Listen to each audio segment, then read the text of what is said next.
time to crack on with my shed project. Bit more painting.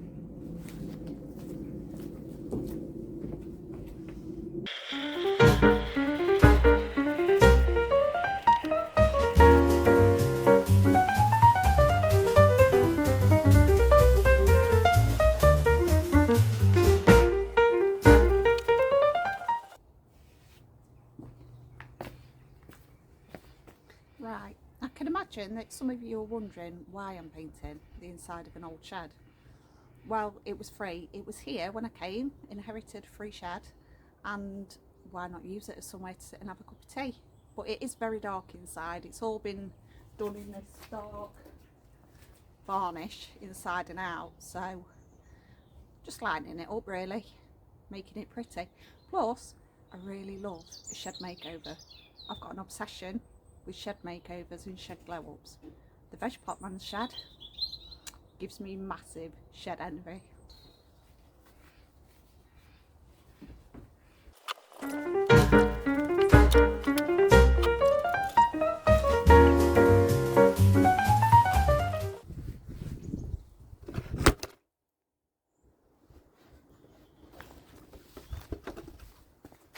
What are you doing down there?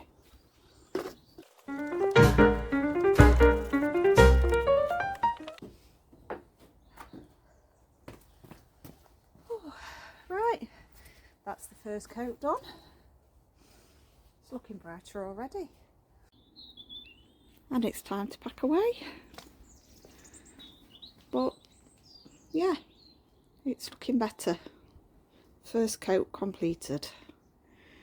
I've got this though to take off, and I'm not quite sure what to do with it. I did think I might not paint that bit, just tidy it up, but paint that bit, and then I could use that as a vision board for when I'm sat having my cuppa.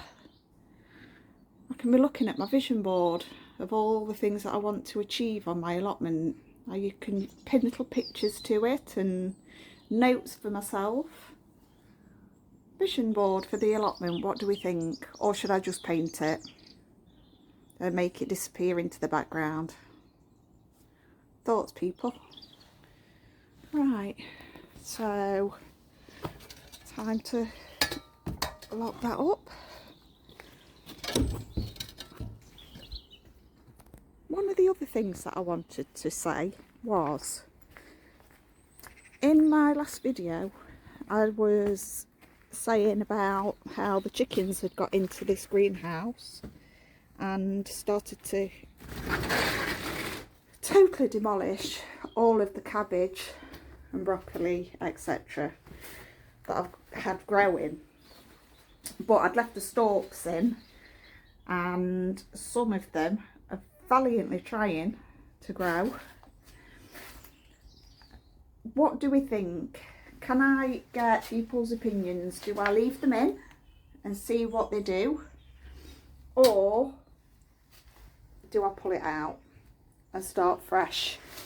Because I mean, some of them aren't too bad, but you know, realistically, are they going to come good, or am I being a bit optimistic? So if anybody watching has any opinions, I'd love to know and get some feedback on what you'd do. And also this situation with the greenhouse. Now I can't get down the other side of there. There's a fence and it's buttered right up. Has anybody got any ideas how I can fix these up, or what do I do? I've literally tried pushing them from the inside up. They're not going to budge. And the ones that I can budge, I'm still getting gaps and movement. You know, novice to all this, apart from give it a damn good clean, because it's absolutely covered in years and years of old algae. Other than that, what do I do with repairing greenhouse glass. I know you take the clips out, replace the clips, but things like that where it's just movement and it's in hard to reach places like the roof, how do we go about it, people? Can somebody help me out a bit with that one? Because I've not got a Scooby, to be fair. I really don't know. Right, that's enough from me today.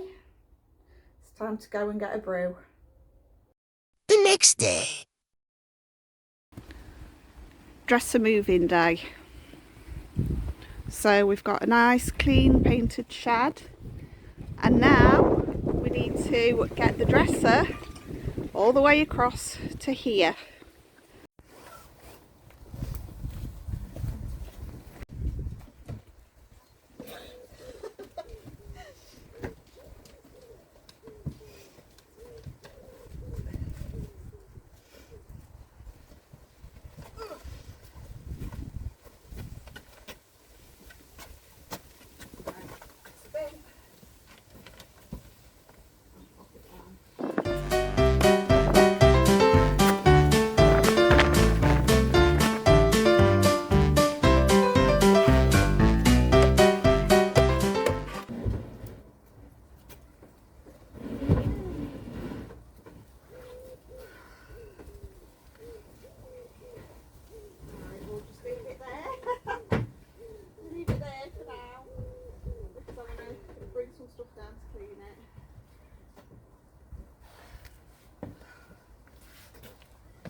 Not as bad a job as we thought.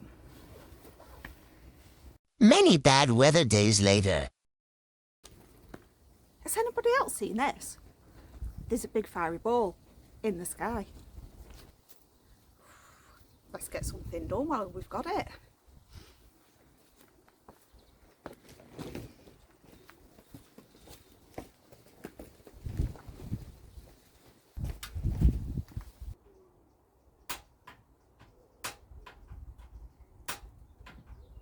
Right, so I need to get this dresser clean after it went all mildewy, and then it can go back against the back wall. Hot water that I've had to bring from home because all the gas ran out in my little stove. So I'm not going to be needing this.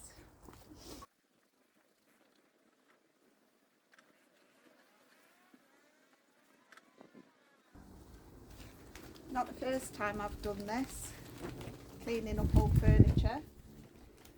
I used to be a retro antique dealer a few years back, and as you can see, I do love the vintage, and I do like a bargain, and I do like to upcycle furniture.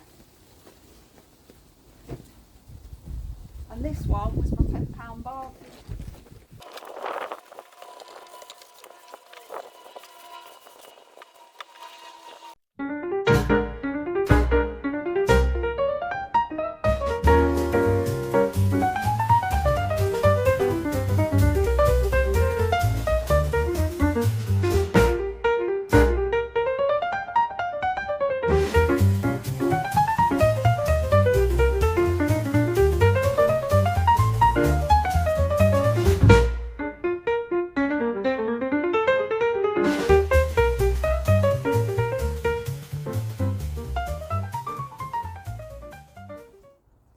Another job that I've been putting off, I might as well do it while I've got the dirty water. I'll just give the greenhouse a quick once over. I've already started, as you can see, just a little test patch, and I may as well just carry on.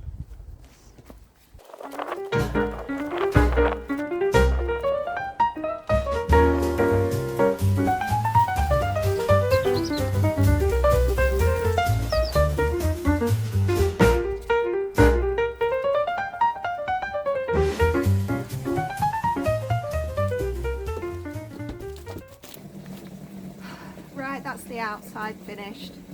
Just the inside to do now.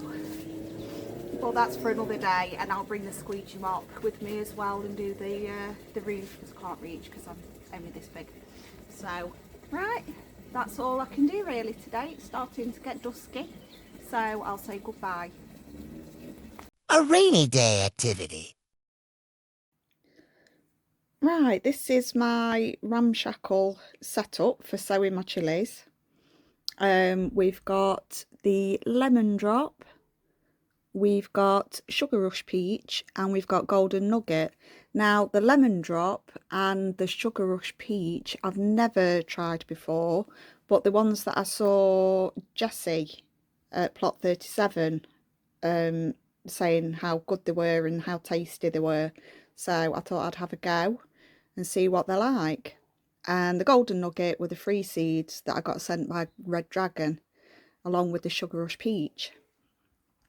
This chili potting compost, I bought it off Amazon, and I didn't read the description properly, obviously, because it's come and it's a peat-based compost, which, as we all know, is a naughty, but I've bought it now, it's here, so I'm just going to use it. Obviously I won't purchase it again because we're not supposed to be using peat anymore. I'm just going to fill my trays and firm it down, and then I'll come back to you. Right, so I've got 2 filled. I'm just on the last one now. I'm doing it in a box because I don't want to waste anything. This is the last one. I have got other chilies that I want to sow, but these are my experimentals for this season. Oh, I've got to say, I know I'm not promoting peat-based products in any way, shape or form, but it feels so good. So friable and light and airy, and no big chunks of the, like, you know, like the, is it coir stuff that's in all the compost nowadays. This is just delightful. I'm not gonna lie, it feels so nice, and it smells amazing as well. Right, there we go. That's the trays filled. Right, this is the lemon drop, and I think I'll put 2 seeds to 1 cell for that. Or should I just do the 1? No, I might just do the 1 actually. Just do the 1. I've actually drained off the chamomile and accidentally drained off a seed. Not ideal, that. So now I've got a little lemon drop in with the sugar rush, and I can't decipher which one it was, so we're going to get a bonus ball in that batch. You know, this really reminds me of being a child, sitting in the dining room at the dining room table and pretending to be on some kind of an art show and chattering away to my audience. And now I'm doing exactly the same thing, but chattering away to you. Right, so that's not quite filled, but I can pop something else in the end here of this one. So what I'm going to do now is pop that to one side and do another one. Right then, this is the sugar rush, and I'm just popping a seed into each cell on the surface of the naughty peat-based compost, which I accidentally purchased, not reading the instructions properly. And did I pop one in that one? Can't see it if I did. So just pop another one in. And then what I'm going to do is, when I've got all of the peppers sown, I'm going to put a very light sprinkling of compost over the tops, pop them into the grow light area. Now, I wasn't going to have a grow light area. I've never used a grow light area before, but I have been watching so many people just singing the praises recently that I thought, do you know what? You're not going to lose anything by giving it a try. and just see what you think. So I'm seeing what I think. I did purchase it from Amazon. There we go, that's that. It comes with the heat mat and several trays with the LEDs that are fitted into the lids, like that. So we'll just see what we think. And if I don't like it, I'll just go back to good old sunshine on a window ledge. These are the golden nugget going in next. It's so fiddly, this job. And I have tried with pencils, and I have tried with chopsticks, and I've tried with a very fine paintbrush in the past. And to be quite honest, I can't get on with it, any of that. I think just using my finger seems to work the best for me. Right, that's all of those. I've got a free strip at the end of that one as well. Now I'm going to go ahead and I'm going to just cover the surface with a very fine sprinkling of the compost and give them a little bit of water and get them on the heat mat and see what they do. Normally what I'd do as well is sprinkle some vermiculite over the top, but I've gone and left it down at the allotment. It's in the greenhouse. I am vermiculiteless right now. That's those going in. So what is it, today the 18th?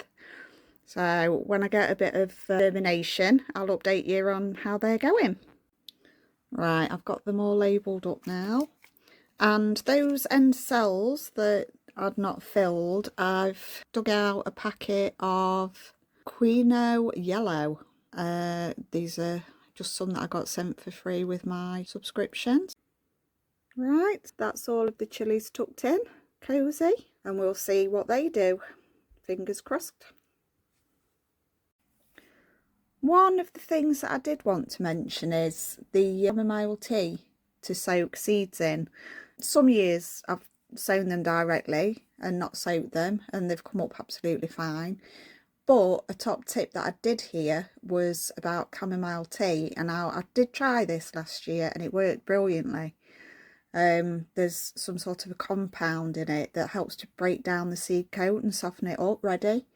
And it just aids in germination. So I don't know if any of you want to give that a try. Just make a weak normal chamomile tea, take the bag out, let it cool down, soak your seeds. I did mine overnight, but I think it's up to 4 hours, 4 to 8 hours or something like that, to just soften the seed coat.